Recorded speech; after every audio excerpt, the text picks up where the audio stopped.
குவைத்தில் தங்க ஆபரணங்களின் வர்த்தக அமைச்சின் முத்திரையை மோசடி செய்ததற்காக ஆசிய நாட்டவரை உள்துறை அமைச்சகம் கைது செய்தது.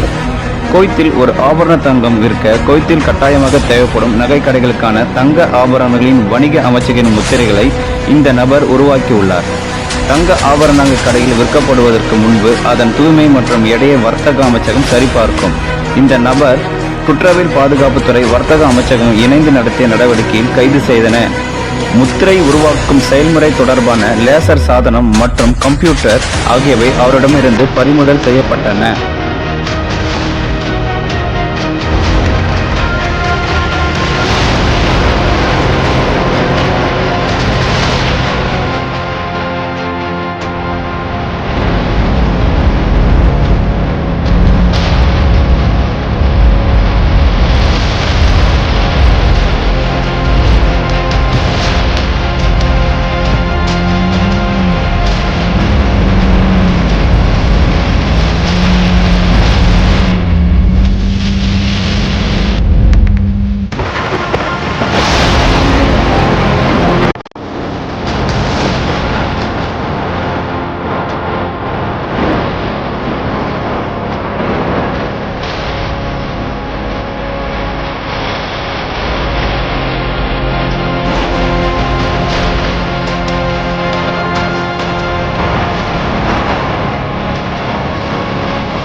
ஓகே நண்பர்கள், இது போல குவைத்தில் நடக்கும் அனைத்து நிகழ்வுகளும் உடனுக்குடன் தெரிந்து கொள்ள என்கரேஜ் சேனலை சப்ஸ்கிரைப் பண்ணுங்கள், லைக் பண்ணுங்கள், ஷேர் பண்ணுங்கள். நன்றி, வணக்கம் சகோதர சகோதரிகளே.